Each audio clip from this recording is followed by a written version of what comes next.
بسم اللہ الرحمن الرحیم۔ آئیے اب یہ جان لیں کہ اس فرقے کی، اس طائفہ کی، اس جماعت کی، اس گروہ کی پہچان کیا ہے۔ چلیے پہچان کے لیے ایک حدیث پاک، جیسے کوئی بچہ گم ہو جائے تو کسی کو ملتا ہے تو اعلان کرواتا ہے کہ ایک بچہ جس کی عمر 10 سال ہے، کالی شرٹ پہنے ہوئے ہے، کالی پینٹ پہنے ہوئے ہے، گورا رنگ ہے اور یہ بول نہیں پا رہا ہے، اپنا پتہ نہیں بتا پا رہا ہے، جن کا یہ بچہ ہو براہ کرم فلاں مقام سے اس بچے کو حاصل کر لیں۔ علامتیں دیکھ کر کے لوگ وہاں تک پہنچ جاتے ہیں اور اس بچے کو پہچان کر کے اپنے گھر لے جاتے ہیں۔ نبی کریم صلی اللہ علیہ وسلم نے اس گروہ کی جو پہچان بتائی ہے، آئیے ان احادیث کو دیکھیں جن کے اندر طائفۃ من امتی کی علامتیں، سائنس جو بتلائی گئی ہیں وہ دیکھ لیں، کیا یہ علامتیں اس گروہ کے اوپر، جماعت کے اوپر فٹ ہوتی ہیں کہ نہیں۔ پہلی حدیث اس طرح، وان عبداللہ ابن عمرو رضی اللہ تعالیٰ عنہ قال قال رسول اللہ صلی اللہ علیہ وسلم لا یاتین علی امتی ما اتى علی بنی اسرائیل حظوا النال بالنال حتى ان كان منهم من اتى امه علانیۃ لكان في امتی من يصنع ذلك وان بنی اسرائیل تفرقت على 72 ملة وتفترق امتی على 73 ملة كلهم في النار الا ملة واحدة قالوا من هي يا رسول الله قال ما انا علی واصحابی رواہ الترمذی فی کتاب الایمان۔ حضرت امام ترمذی اس حدیث پاک کو ایسے کتاب الایمان کر ڈالا ہے، اور جیسا کہ معلوم ہوا راوی حضرت عبداللہ ابن عمر رضی اللہ تعالیٰ عنہ ہے۔ حضرت عبداللہ ابن عمر فرماتے ہیں کہ رسول اللہ صلی اللہ علیہ وسلم نے ارشاد فرمایا کہ میری امت کے اوپر وہی کچھ آنے والا ہے جو بنی اسرائیل کے اوپر آ چکا ہے، اسی طریقے سے جیسے جوتے کا ایک تلا دوسرے تلے کے برابر ہوتا ہے، اور بنی اسرائیل 72 فرقوں میں بٹ گئے، میری امت ان کے کاندھے پر لات رکھ کر کے 73 فرقوں میں بٹ جائے گی، سارے فرقے جہنمی ہوں گے، کلہم فی النار الا ملۃ واحدہ، ایک فرقہ ناجیہ ہوگا۔ صحابہ کرام نے پوچھا کہ اے اللہ کے رسول، 73 فرقوں میں بٹ جانے والی آپ کی یہ امت جن میں 72 لوگ جہنمی ہوں گے، وہ فرقہ بتائیے جو جنتی ہوگا، وہ فرقہ جو فرقہ ناجیہ ہے جس کے بارے میں آپ فرما رہے کہ وہی جنت کے اندر جائے گا، اس کی علامت بتائیے۔ نبی کریم صلی اللہ علیہ وسلم نے علامت بتاتے ہوئے، سائن بتاتے ہوئے یہ فرمایا ما انا علیہ واصحابی، جس پر میں ہوں، ظاہر ہے کہ جس پر میں ہوں اسی کے اوپر میرے صحابہ ہیں۔ اب سوال یہ ہے کہ نبی کریم صلی اللہ علیہ وسلم کس پر تھے؟ ما انا علیہ، جس کے اوپر میں ہوں اسی کے اوپر صحابہ، تو جس کے اوپر میں ہوں، اب ہم قرآن حکیم سے پوچھتے ہیں کہ قرآن حکیم تو بتا کہ جس کے اوپر تو اترا، اللہ نے تجھے جس کے اوپر اتارا وہ کس پر تھا؟ مانا علیہ، کس پر تھا؟ رسول تو یہ بولا ہے جس پر میں ہوں اس طریقے پر قیامت تک جو لوگ چلیں گے، جو گروہ چلے گا وہی جنتی ہوگا، تو ما انا علیہ جس پر میں ہوں، قرآن حکیم تو بتا کہ تو جس کے اوپر اترا وہ کس پر تھا؟ سورہ احقاف کے اندر اللہ تبارک و تعالی نے جواب ارشاد فرمایا قل ما كنت بدعا من الرسل وما ادري ما يفعل بي ولا بكم ان اتبع الا ما يوحى الي وما انا الا نذير مبين۔ آپ فرما دیجئے ہمارے حبیب کہ میں کوئی انوکھا رسول نہیں ہوں، جس طرح پہلے رسول تھے اسی طریقے کا میں بھی ایک رسول ہوں، کوئی انوکھا رسول نہیں ہوں۔ پہلے کے رسول اگر غیب کا علم نہیں رکھتے تھے میں بھی غیب کا علم نہیں رکھتا، پہلے کے رسول اگر انسان تھے میں بھی انسان ہوں، کوئی انوکھا رسول نہیں ہوں، اور مجھے معلوم نہیں کہ میرے ساتھ کیا کیا جانے والا ہے اور تمہارے ساتھ کیا کیا جانے والا ہے۔ وما ادری ما يفعل بی ولا بکم، مجھے یہ معلوم نہیں کہ میرے ساتھ کیا کیا جانے والا ہے اور تمہارے ساتھ کیا کیا جانے والا ہے۔ علم غیب کی نفی کر دی گئی۔ اچھا، ان اتبع الا ما یوحى الی، میں تو صرف اسی چیز کی اتباع کرتا ہوں جو میرے اوپر وحی کی جاتی ہے۔ ثابت یہ ہوا کہ نبی وحی الہی کے اوپر تھا، سوال یہ ہے کہ نبی کے اوپر کیا اترتی تھی، کیا وحی ہوتی تھی، وہ حدیث دیکھ لیتے ہیں۔ حدیث اس طرح، وعن المقدام ابن معدی قریبہ عن رسول اللہ صلی اللہ علیہ وسلم انہ قال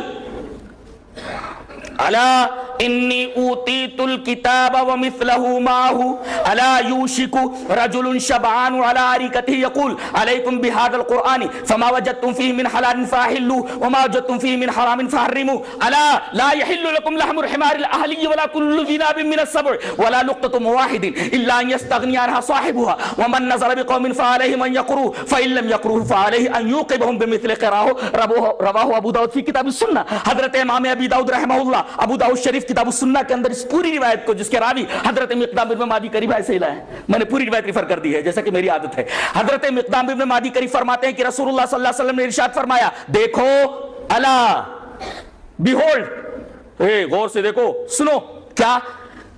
انی اوتیت الکتاب ومثلہ معہ، بے شک مجھے کتاب یعنی قرآن دیا گیا ہے، ومثلہ، اور اسی کے مثل، اسی کے ساتھ ایک اور چیز دی گئی ہے۔ پتہ یہ چلا کہ نبی کریم صلی اللہ علیہ وسلم کو صرف قرآن نہیں دیا گیا، صرف کتاب نہیں دی گئی، بلکہ اسی کے مثل، اسی کے ساتھ ایک چیز دی گئی، اسی کا مثل ہے۔ پتہ یہ چلا کہ اگرچہ قرآن حکیم فضیلت میں اور تلاوت میں حدیث سے مقدم ہے، مگر استنباط میں اور احتجاج میں صحیح حدیث قرآن حکیم کے برابر ہے، صحیح حدیث قرآن حکیم کے مثل ہے۔ الا انی اوتیت الکتاب ومثلہ معہ، گویا کہ صحیح حدیث کا انکار گویا کہ قرآن حکیم کا انکار ہے۔ الا انی اوتیت الکتاب ومثلہ معہ، صحیح حدیث اگر آ جائے تو وہ استنباط اور استشہاد اور احتجاج میں برابر ہے قرآن حکیم کے، اس لیے کہ اس حدیث پاک میں حدیث رسول کو قرآن کا مثل کہا گیا، اور صرف قرآن نہیں اترتا تھا، اس کے ساتھ ساتھ قرآن کی شرح اترتی تھی،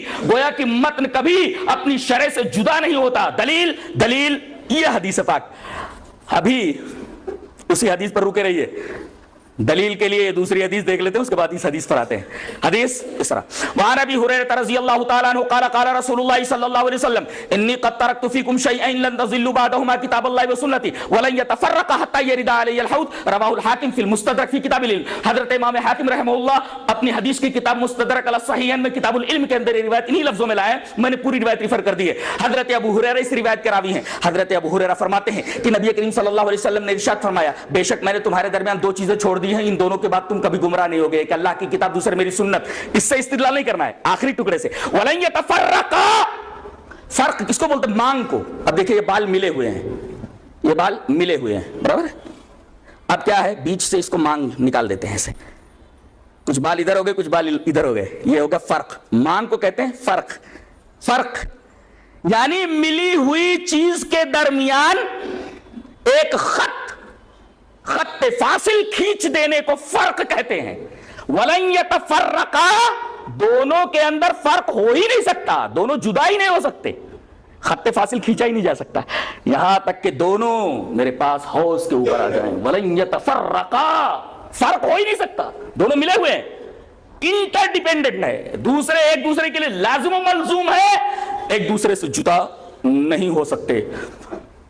اب نبی کریم صلی اللہ علیہ وسلم نے ارشاد فرمایا، مجھے کتاب دی گئی اور اسی کے ساتھ ایک اور چیز دی گئی، سنت اور حدیث، اور آپ نے فرمایا خبردار، ایک زمانہ ایسا آئے گا کہ ایک پیٹ بھرا آدمی اپنی چھپر کھٹ کے اوپر تکیہ لگائے ہوئے، گاؤں تکیے کے اوپر ٹیک لگائے ہوئے بولے گا یہ حدیث کی کوئی ضرورت نہیں ہے، تمہارے لیے قرآن کافی ہے، علیکم بہذا القرآن، یہ قرآن کافی ہے۔ فما وجدتم فیہ من حلال فاحلوا، اس کے اندر جو حلال پاؤ اسے حلال سمجھو، وما وجدتم فیہ من حرام فحرموا، اس کے اندر جو حرام پاؤ اسے حرام سمجھ لو، بس تمہیں احادیث نبویہ کی ضرورت نہیں ہے۔ رسول اللہ صلی اللہ علیہ وسلم نے استشہاد کرتے ہوئے فرمایا، الا لا یحل لکم لحم الحمار الاہلی، پالتو گدھے کا گوشت تمہارے لیے حلال نہیں ہے۔ یہ استشہاد ہے کہ قرآن حکیم از اول تا آخر پڑھ جاؤ، وہاں گدھے کی حرمت منصوص نہیں ہے۔ اس کا مطلب یہ ہوا کہ گدھے کی حلت اور حرمت کو سمجھنے کے لیے احادیث نبویہ کی طرف پلٹنا ضروری ہے، یہ استشہاد نبی کا۔ الا لا یحل لکم لحم الحمار الاہلی ولا کل ذی ناب من السبع، اور ہر وہ جانور جس کے دانت پوائنٹڈ ہوں اور جس کو ہم کچلیوں والے دانت کہتے ہیں۔ اب کوئی یہ سوال کرے کہ حدیث سے ثابت کیجئے کہ چوہا کھانا حلال ہے یا حرام؟ حرام ہے، اس لیے کہ اس کے دانت کچلیوں والے ہوتے ہیں۔ بلی کھانا حلال یا حرام؟ حرام ہے، اس لیے کہ دانت کچلیوں والے۔ کتا کھانا حلال یا حرام؟ حرام، اس لیے کہ دانت کچلیوں۔ شیر کھانا حلال یا حرام؟ حرام، اس لیے کہ دانت کچلیوں کے۔ استدلال کرتے چلے جائیے، ایک کلی مسئلہ بتا دیا گیا، جزئیات کا استنباط کرتے چلے جائیے، اور اسی کا نام استخراج ہے، دیٹ از کالڈ ڈیڈکشن، یعنی کلیات سے جزئیات کا استخراج کرنا۔ الا لا یحل لکم لحم الحمار الاہلی ولا کل ذی ناب من السبع۔ استدلال اس حدیث پاک سے اتنا ہی کرنا ہے کہ اللہ کے رسول صلی اللہ علیہ وسلم کو صرف کتاب نہیں دی گئی، قرآن نہیں دیا گیا، بلکہ اس کے ساتھ حدیث دی گئی۔ اب دیکھیے، ان اتبع الا ما یوحى الی، دو چیزیں دی گئیں، قرآن اور حدیث، اور میں وحی کی اتباع کرتا ہوں جو میرے اوپر وحی ہوتی ہے. اس کا مطلب قرآن بذریعہ وحی، حدیث بذریعہ وحی. ان اتبع الا ما یوحی الی، میں کس پر ہوں؟ میں وحی پر ہوں. بالفاظ دیگر میں قرآن اور حدیث کے اوپر ہوں، اس لیے کہ دونوں کی دونوں منزل من اللہ ہیں. وما انا الا نذیر مبین، میں تو ایک کھلا ہوا ڈرانے والا ہوں. اللہ ثابت ہوا. ان اتبع الا ما یوحی الی، ما انا علی یعنی میں قرآن و حدیث کا متبع ہوں، اس لیے کہ دونوں منزل من اللہ، دونوں وحی ہیں. الا ما یوحی الی.